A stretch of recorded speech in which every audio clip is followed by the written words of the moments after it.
नमस्कार,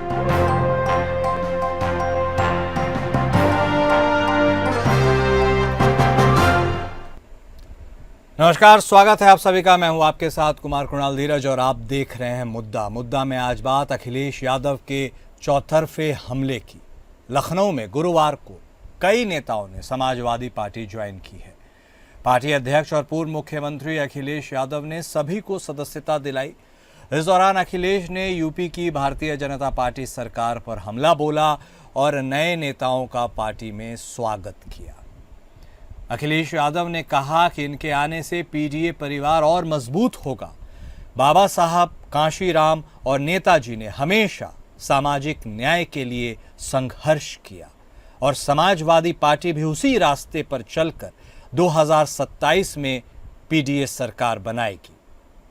समाजवादी पार्टी के अध्यक्ष अखिलेश यादव ने बीजेपी सरकार पर निशाना साधते हुए आरोप लगाया कि वह अमेरिका द्वारा लगाए गए नए टैरिफ के कारण व्यापारियों को हो रहे नुकसान की अनदेखी करने के साथ साथ विकास के नाम पर किसानों की जमीन छीन रही है। सपा प्रमुख ने आरोप लगाया, सरकार ने नोएडा में पंचायतों से अधिकार छीन लिए हैं, ऐसे में हमारे गांवों का विकास कैसे होगा। किसानों की हित में बात करते हुए अखिलेश ने कहा कि गांव के विकास को शहर के विकास से जोड़ने के लिए अगर हमें कोई बदलाव करना पड़े तो हम वह भी करेंगे। उन्होंने कहा, अपने नोएडा के किसान साथियों को भरोसा दिलाना चाहता हूं कि भविष्य में जो आपकी मांगे हैं उन्हें पूरा करने के लिए समाजवादी पार्टी आपके साथ खड़ी होगी। अखिलेश यादव ने यह भी कहा, समय समय पर भारतीय जनता पार्टी की सरकार द्वारा कानून की परवाह न करके किसानों पर दबाव बनाकर झूठे मुकदमे दर्ज करके डराकर जमीन छीनने का जो सिलसिला जारी हुआ है, हम लोग उसका विरोध करते हैं। भविष्य में सर्किल रेट बढ़ाकर किसानों को बाजार मूल्य दिलाने का काम हम लोग करेंगे। अखिलेश यादव ने आरक्षण को लेकर भी बीजेपी सरकार को घेरा। उन्होंने कहा कि बीजेपी सरकार पिछड़े, दलित और आदिवासियों का लगातार अपमान कर रही है। आरक्षण को लेकर सरकार की नीयत साफ नहीं है। अखिलेश ने अपराध और कानून व्यवस्था को लेकर भी सरकार को घेरा। उन्होंने कहा कि पुलिस, अपराधी और भारतीय जनता पार्टी कार्यकर्ता मिलकर जनता को परेशान कर रहे हैं। अखिलेश ने लेह लद्दाख मुद्दे पर केंद्र सरकार को आड़े हाथों लिया और कहा कि वहां के लोगों से किया गया राज्य का वादा बीजेपी ने तोड़ दिया है। अखिलेश यादव ने कहा कि 2027 में सपा की सरकार बनती है तो दाम बांधो नीति लागू की जाएगी, जो महंगाई पर लगाम लगाने के लिए कारगर साबित होगी। तो कुल मिलाकर यदि बात की जाए तो सपा सुप्रीमो ने अपने तेवर साफ किए हैं और उन्होंने आड़े हाथों लिया है भारतीय जनता पार्टी को, उसकी तमाम योजनाओं को, और साफ तौर पर इशारा किया है कि 2027 के लिए चुनावी लड़ाई में अखिलेश यादव तैयार है और उनका साथ निभाने के लिए लोग भी उनसे अब जुड़ रहे हैं, क्योंकि बहुत सारे लोगों ने समाजवादी पार्टी ज्वाइन की। तो चलिए अखिलेश यादव के इस तेवर के बारे में चर्चा करते हैं और बीजेपी पर इस हमले के बारे में भी आज हम चर्चा करेंगे। हमारे साथ हमारे खास मेहमान जुड़ चुके हैं। हमारे साथ भारतीय जनता पार्टी की तरफ से बतौर प्रवक्ता डॉक्टर विजय खैरा साहब जुड़े हैं। समाजवादी पार्टी की तरफ से बतौर प्रवक्ता अशोक यादव साहब जुड़े हैं। हमारे साथ थोड़ी देर में मैनेजिंग एडिटर एपीएन विनय राय जी भी जुड़ेंगे। आप सभी खास मेहमान का स्वागत है। सबसे पहले शुरुआत यादव साहब आपके साथ, इस सवाल के साथ, अखिलेश यादव हमेशा से उत्तर प्रदेश में विपक्ष का मोर्चा बुलंद करते आए हैं। अपनी पार्टी की बात वह करते आए हैं, मुद्दों को भी उठाते आए हैं। जिस तरह से आक्रामक तेवर अखिलेश यादव के नज़र आ रहे हैं, सपा सुप्रीमो के नज़र आ रहे हैं, उससे यह माना जाए कि 2027 में वह तगड़ी लड़ाई देने के लिए तैयार हैं, या फिर ये बातें केवल हवाई हो रही हैं, क्योंकि 24 का मोमेंटम कई अन्य राज्यों में इंडिया गठबंधन ने खोया था। हालांकि समाजवादी पार्टी ने 24 में बेहतरीन प्रदर्शन किया है, लेकिन क्या वह कारवां भी जारी रहेगा? यादव साहब सुनिए, मैं कई गीत लिखे पार्टी के लिए, अभी ताजा गीत की 2 लाइनें सुनाता हूँ जी। कि अखिलेश लिख रहे हैं नए दौर की कहानी, अखिलेश लिख रहे हैं नई दौर की कहानी, कल जिसको सब सुनेंगे नौजवानों की जुबानी। देखिए, कल मैं मौजूद था पार्टी कार्यालय में। सच बात यह है कि आपने भी बहुत कुछ कह दिया, मतलब आप बतौर एंकर आपने इतना कुछ कहा है, उस पर तुम 2 घंटे बोल सकते हैं। काफी मुद्दे थे। मैं कल था, मेरे कल एक गीत का लोकार्पण हुआ है जो मैंने उनकी लिखा है, और उसके बाद मैंने जो 2-3 लोग शामिल हुए थे, विधायक लोग, उनकी बात भी सुनी। सच मानिए, हमारा जो समाजवादी पार्टी कार्यालय है जी, वो तो एक कुंभ बन चुका है। आप कभी इससे निकलते होंगे, देखते होंगे, सैकड़ों गाड़ियां, हजारों लोग चारों तरफ, ये एक कुंभ बन चुका है। इस बात को ये मतलब बहुत पहले सुन कदमों की आहट जान लेते हैं, तुझे ये जिंदगी हम दूर से पहचान लेते हैं। ये साफ साफ नजर तो आ रहा है। मैं पार्टी का राष्ट्रीय प्रवक्ता भी हूँ, मैं उनके नीतिगत कमेटी का मेंबर भी हूँ, बहुत विश्वास पात्र भी हूँ, सब जानते हैं। मेरे पास भी 12-15 लोगों की सूची है जो पूर्व विधायक हैं, वो मेरे साथ आना चाहते हैं, और 2-2 करके 3-3 करके वो सब शामिल होंगे। लंबी सूची है, औरों के पास सूची है। मैं तो ये कह सकता हूँ कि अखिलेश यादव हिंदुस्तान की राजनीति में एक बड़ा समंदर बन चुके हैं। फिलहाल यूपी की राजनीति में तो ये मानिए कि बहुत बड़ा समंदर बन चुके हैं। मैंने समुद्र इसलिए कहा है, आज तमाम नदियां उन्हें मिलना चाहती हैं, चाहे कोई नदी हो, गंगा नदी हो। मैंने कहा नेताओं के बारे में, ये जो नेता लोग हैं उनके बारे में कहा है कि ये लोग जो शामिल मेरे दल में हो रहे हैं, जो लोग मेरे दल में शामिल हो रहे हैं धीरे धीरे, ये अच्छे बड़े लोग आने वाले हैं। तो अखिलेश यादव एक समंदर बन चुके हैं और तमाम नदियां उनमें मिलना चाहती हैं। आने वाले दिनों में सरकार तो मेरी बनेगी, लेकिन एक बात आप भी बताइए, पूरे देश के पत्रकार हो, केवल कुछ लोग जो मोदी सरकार से डरते हैं, आप उनको छोड़ दीजिए। भाजपा के नेता, चाहे वो उमा भारती ने कहा अखिलेश बहुत अच्छा लड़का है, अभी शत्रुघ्न सिन्हा साहब ने कहा है, यशवंत सिन्हा ने कहा है, सतपाल मलिक जी मरने से पहले कहकर गए हैं कि देश का नेता है कौन, अखिलेश यादव है। उधर मुरलीमोहन जोशी ने कहा है। तो पूरे देश के नेता, पत्रकार, बुद्धिजीवी आज अखिलेश यादव को भविष्य का नेता देश का बता रहे हैं। आज जब भी पत्रकार बोलते, पूछते नेता कौन सा अच्छा आजकल एबीपी में आता रहता है, तो मैं देखता हूं कि जिसकी निगाह होती है, अभी मनोज तिवारी साहब ने कहा सामने 5-6 फोटो आई, तो उन्होंने कहा इसमें कई नेताओं की फोटो बड़ा हुई थी, उन्होंने कहा अखिलेश का कोई जवाब नहीं, भले विरोधी है वो। तो पूरे देश में, पूरे इसमें अखिलेश जी चर्चा का विषय बन चुके हैं। मैं आपसे पूछता हूँ, देखिए नीतिगत बात तो मेरे पास बहुत है, आप सर्वाधिक टेलीविजन बोवाते हैं, सर्वाधिक इंटरव्यू बो देते हैं, सर्वाधिक संवादों में बोवाते हैं, क्यों? कि उनके पास एक जवाब है, और जिस पर जवाब होता है कोई मोर्चे में आता है। बहुत से नेता सामने आते नहीं है, योगी जी कभी नहीं करते हैं, आपका प्रेस वार्ता क्यों नहीं करते हैं? उन पर जवाब नहीं है। पर देखिए एक फर्क है, एक आदमी एक मठ से बुला के बैठाला गया, और एक आदमी मिलिट्री स्कूल का स्टूडेंट रहा, इंजीनियरिंग की, उसके बाद उन्होंने एमबीए किया। लोग पूछते एमबीए उन्होंने वहां से क्यों किया, और विषय था उनका पर्यावरण। तो उन्होंने ये कहा था कि चूंकि ग्लोबल वार्मिंग हो गई है, उस आदमी का सोच देखिए, तो ऑस्ट्रेलिया से करके आई, 99 में आते हैं और राजनीति में आ जाते हैं। मैं बड़ा उनके करीब रहा हूँ। उस आदमी का सोच बहुत बड़ा है, उसने 5 साल में जो करके दिखाया है ना। हमारे प्रवक्ता बैठे खेरा साहब मेरे बड़े पुराने मित्र हैं, बहुत आते रहे हम लोग साथ साथ, वो जवाब दे दें। इन 5 सालों का, इनका 9 साल का कार्यकाल और हमारे कार्यकाल में जमीन निवास का अंतर है। क्या मेरे यहाँ शराब की दुकानें बढ़ी? नहीं बढ़ी। क्या हमारे यहाँ ओयो खुले? ये जो आजकल जो ओयो खुले हुए हैं, मुझे शर्म आती है कि गांव गांव में ओयो खुल गए। इन ओयो में केवल व्यभिचार होता है। आखिर सरकार क्यों ऐसे काम करती है? शराब के ठेके 70,000 क्यों बढ़ा दिए गए हैं? ये टेट वालों की समस्या क्यों पैदा कर दी गई है? खाद आखिर क्यों नहीं मिल रही है? अपराध कितना बढ़ रहा है? सरेआम कन्नौज में घुर के मार दिया। इतना अखबार पढ़ लीजिए, मैं अक्सर 4 पंक्तियां पढ़ता हूँ कि मैं हाथों को रख देता हूँ अक्सर ही अंगारों पर। मेरा तल्ख मिजाज है कि मैं हाथों को रख देता हूँ अक्सर ही अंगारों पर, और कलम हमारी आग उबलती रहती है गद्दारों पर। और कैसे कह दूं अपने वतन में चैनो सुकू के साए हैं, जब मिलते हैं खून के छींटे।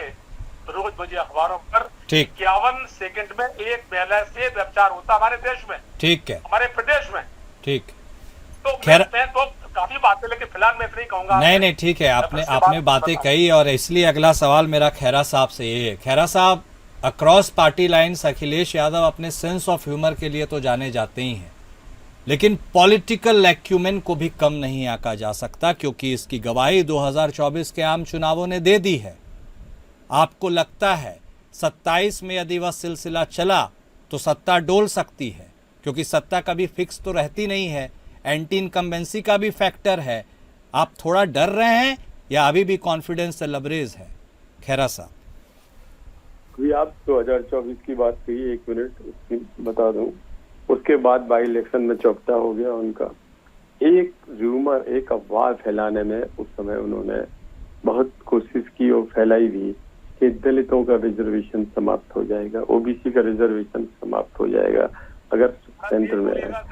ठीक है, वो जो गलत फहमी और अफवाह इन्होंने फैलाई थी, वो जो अफवाह और गलत फहमी इन्होंने फैलाई थी कि अगर हमारी पार्टी सत्ता में आती है केंद्र में तो हम आरक्षण समाप्त कर देंगे, और एक फैला के एक झूठी अफवाह, उसमें थोड़ा सा इनको फर्क पड़ा सीटों का, कांग्रेस से मिलके वो दोनों शामिल थे। पर उसके बाद बाई इलेक्शन में चौपटा हो गया। उसके बाद जितने चुनाव हुए हैं हिंदुस्तान में, उसमें भारतीय जनता पार्टी का प्रदर्शन बहुत ही तो आपके हिसाब से सर वो तुक्का था? हर जगह तुक्का। ये तो 2024 की बात हुई। अब सवाल आता है, अभी ये कह रहे थे आदिवासी और दलित फलाना ठिकाना, जाने क्या क्या बोल रहे थे आदरणीय यादव जी। खैरा साहब, तो आपको लग रहा है 24 में मिसकंसेप्शन के तहत वो सीटें आ गई, आप ये कह रहे हैं? मैंने आपसे एक बात कही है कि एक अफवाह जो फैलाई थी इन्होंने, जो गलत था, ना तो कभी वो समाप्त हो सकता है, ना कभी कोई इरादा किसी पार्टी का था, लेकिन है उसमें अफवाह फैलाने में कुछ कामयाब हुए तो इन्हें कुछ सीटें मिली है। पर उसके बाद उसका जवाब भी मिल गया बाद में, जब लोगों के समझ में आ गया कि सब झूठा फैलाया हुआ था, तो वो चली गई सीटें भी। तो फिर खैरा साहब, ये जो बड़ी संख्या में लोग समाजवादी पार्टी ज्वाइन कर रहे हैं, आमतौर पर आजकल हम देखते आए हैं कि लोग भारतीय जनता पार्टी ज्यादा ज्वाइन कर रहे हैं, ये किस दिशा में हवा बह रही है? समाजवादी पार्टी भी लोग ज्वाइन करने लगे हैं? उनका लिए इतना ही काफी आपको बता देना कि राहुल गांधी यात्रा में बड़े लोग जुड़े थे। राहुल गांधी आते उनको देखने प्रियंका जी की बड़ी भीड़ लगी थी। 100 सीटें नहीं आई थी असेंबली में और 0 आई थी लोकसभा में। वो छोड़ दीजिए आप, भीड़ मैनेज करना, भीड़ तो कई बार इस तरह से भी आती है, एक पर्टिकुलर ग्रुप है। अब अतीक अहमद, मुख्तार आजम, इनके लिए भीड़ इकट्ठी करते रहे, एक पर्टिकुलर ग्रुप के लागे एक धार्मिक बात फैला के 10-20 हजार 50 हजार तो वो चाहे जब ले आते थे, तो उसका मतलब थोड़ा ही लोगों ने दिखा दिया ना, उसका जवाब 2-3 बार अच्छी तरह से मिल रहा है उनको जवाब। तो वो सब चीजों से कोई फर्क नहीं पड़ता, हारे हुए पिटे पिटाए 2-4 एमएलए यहाँ से ले आएंगे। उसको अगर आप समझ रहे कि चुनावी संघ उत्तर प्रदेश, अरे मुद्दों पे बात आइए ना। बात ये है, अभी आदिवासी की जैसे फैला रहे थे, अरे हमने तो आदिवासी राष्ट्रपति बना दिया, तो आपका तो यही मुंह बंद हो जाएगा। अब आप दूसरी बात फिर अभी किसानों की कह रहे थे, अरे तुम तो एमएसपी दिया ही नहीं 70 साल तक। एमएसपी कौन दिया है? हम दिए हैं। किसानों का नेता कौन है? जयंत चौधरी है। चरण सिंह का पूरा परिवार सब हमारे साथ इस समय खड़ा हुआ है, उनको पता है किसान कहाँ जा रहा। आप ओबीसी की बात कर रहे हैं, हमारा प्रदेश अध्यक्ष ही ओबीसी का। अरे पता नहीं क्या बोलते हैं, मुख्यमंत्री भी हमारा ओबीसी का है। तो ये बातें वो बोलते हैं जो बिल्कुल झूठ है, जिनका कोई मतलब नहीं है। अब एक करके ये बोले जाए। अब अखिलेश जी का सवाल उनसे आइएगा। अखिलेश जी इसी तरह के मुंगेरी लाल के सपने देख रहे हैं जो राहुल गांधी देखते आ रहे हैं, उसी गुट से इकट्ठे हो गए हैं, तो आपस में एक दूसरे का उसका असर हो रहा है। सर, पूर्व मुख्यमंत्री रहे हैं, एक पार्टी के सुप्रीमो हैं, लोकतंत्र है, तो वो सपना नहीं देख सकते हैं क्या चुनावी राजनीति में आगे बढ़ने का? मैं तो ये सिंपल सवाल पूछ रहा हूँ सर। वो भी तो एक पूर्व मुख्यमंत्री हैं, उनकी भी सरकार थी कभी।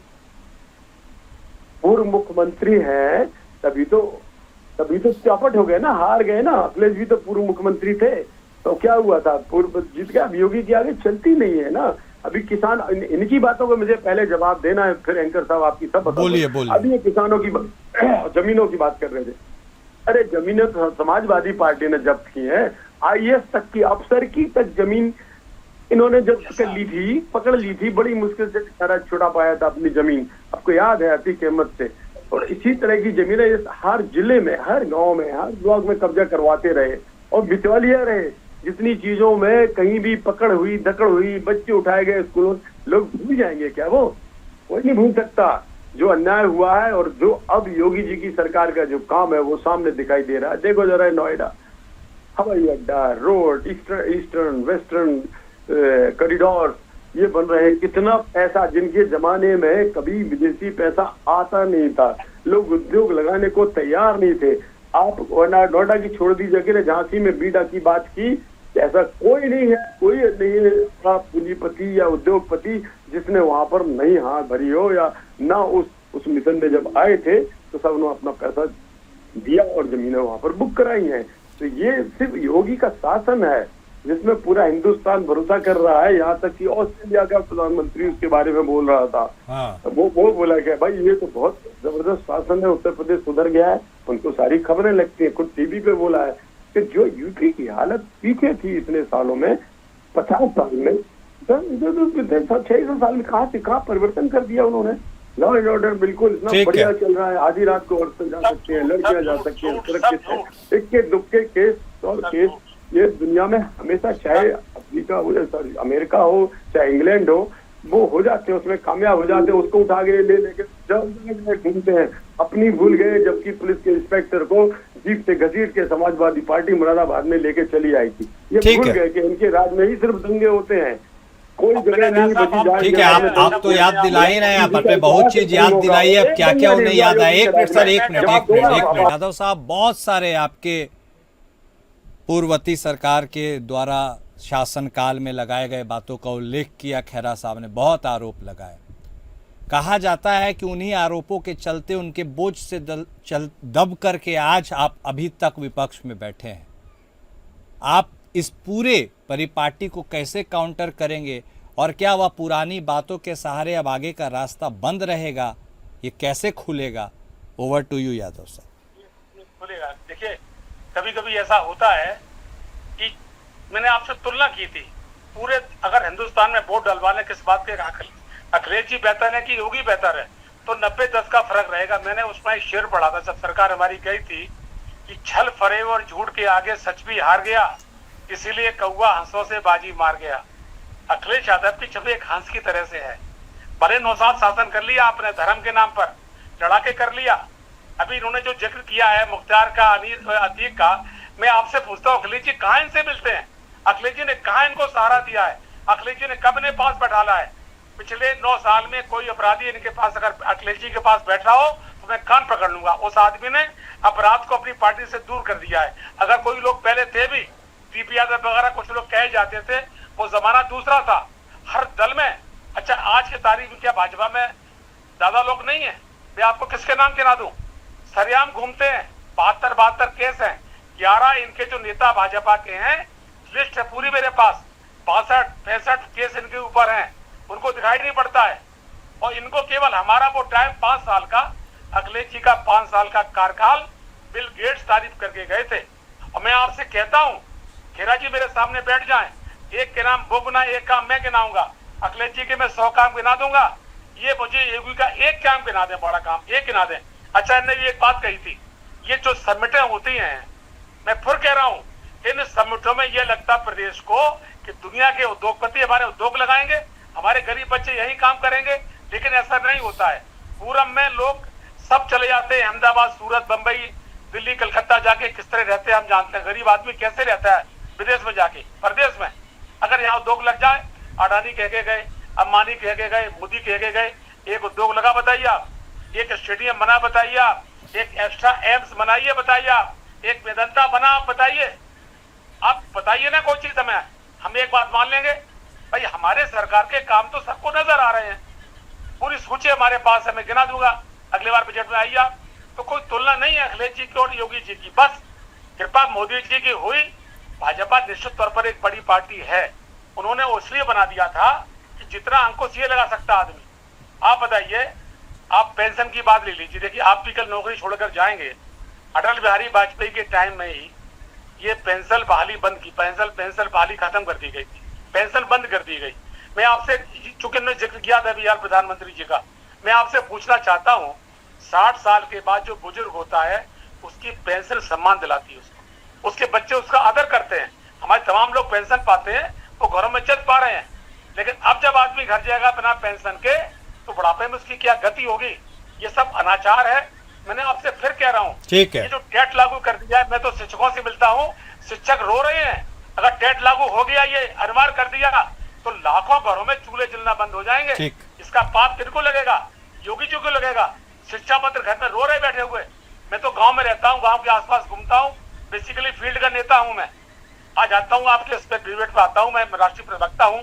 लेकिन जो हालत देश की है, आप किसी अस्पताल में आ जाइए, अस्पताल में जिस तरह से कुत्ते घूमते, सुअर घूमते हैं, लाशें पड़ी रहती हैं, उनके पोस्टमार्टम नहीं होते हैं। ठीक है, अखबार पढ़ लीजिए आप। ठीक है। खैरा साहब, खैरा साहब, काम बताने में और काम गिनाने में क्या कुछ अंतर होता है क्या? और वो तो कह रहे हैं कि भाई वो तो कितने आपके पार्टी में लोगों को नाम गिना सकते हैं, तो इससे तो यही है कि भाई उनके दाग गंदे, अपने दाग अच्छे, ऐसा है क्या?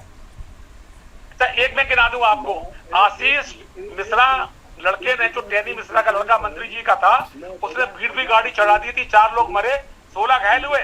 हाँ, एक मिनट, हाँ ठीक है यादव साहब, खैरा साहब को बोलने, बोलिए खैरा साहब। मैं कह रहा हूँ एक ही काफी है, एक उदाहरण, बाकी लंबाई चौड़ाई में बहुत देर लग जाएगी। हाँ, खाली आजम खां जी बहुत है बताने के लिए, बाकी जरूरत ही नहीं है। कितनी लोगों की, कितने मुसलमान लोगों की झोपड़ियां गिरा के जमीन कब्जा की, लाइब्रेरी में किताबें उठा के जमीन में गाड़ दी, अलमारियां जब छापा पड़ा।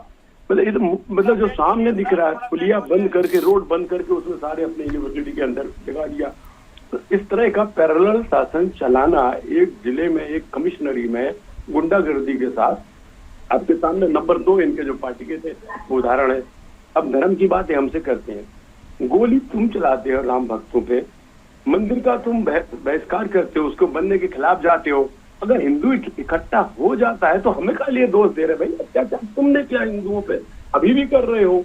आपको मुस्लिम वोट की चाह में हिंदुओं के ऊपर लगातार अत्याचार, एक के बाद एक अत्याचार, मंदिर को गिराना है, मंदिर को नहीं बनने देना है, ये सब विरोध आपने किया, उसका आपको नतीजा मिल गया।